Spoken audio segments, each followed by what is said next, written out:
Les émotions, à quoi ça sert? Est-ce que tu t'es déjà demandé à quoi ça sert de ressentir des émotions? Pourquoi on vit toutes sortes d'émotions désagréables et douloureuses? Est-ce que tu t'es déjà imaginé ce qui se passerait si tu ne ressentais plus d'émotions?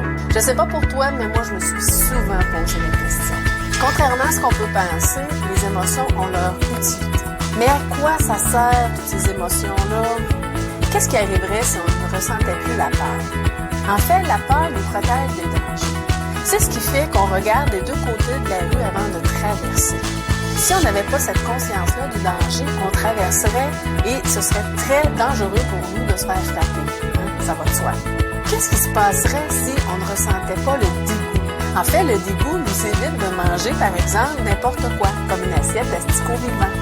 Qu'est-ce qui arriverait si on ne ressentait pas de colère? En fait, la colère nous permet de mettre des limites, de faire stop. Et ça nous permet aussi de canaliser cette colère-là qui devient une énergie vitale pour se mettre en action, pour faire les changements qui s'imposent. En fait, il y a deux fonctions principales aux émotions, c'est l'adaptation et la protection. Les émotions nous protègent de des dangers et en même temps nous permettent de nous adapter. C'est comme dans la vie de tous les jours. En fait, nos émotions décodent l'information de l'environnement et de notre état interne pour créer un certain équilibre. Nos émotions nous envoient des messages qui est profitable d'écouter.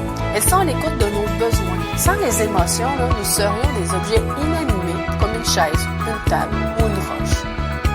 Par exemple, lorsque survient un danger, le cerveau détecte l'information de l'environnement, déclenche la peur et envoie le message au corps afin de réagir le plus efficacement possible à ce danger. Notre vue devient plus claire, nos sens sont plus affûtés, l'énergie se concentre dans les bras, les jambes, ce qui fait qu'on a la force nécessaire pour courir ou se défendre. Donc, mes réactions émotives m'indiquent si mes besoins sont comblés ou pas. Elles me donnent de l'information essentielle sur la situation que j'ai présentement. Si ma réaction est inadéquate ou exagérée, c'est qu'un besoin n'est pas comblé.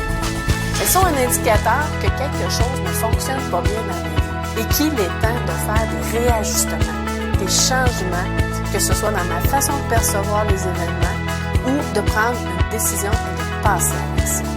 Donc, en résumé, les émotions servent à nous protéger et nous permettent de nous adapter aux situations de la vie. Il est important et même essentiel de les écouter car elles nous envoient des messages que nos besoins ne sont pas complets et qu'il est temps de faire des réajustements, des changements nécessaires pour retrouver l'équilibre. Aussi, nos émotions nous permettent de vivre en société et de profiter des petits plaisirs de la vie. Voilà, c'est déjà tout. J'espère que cette capsule vidéo t'a aidé à mieux comprendre à quoi servent les émotions.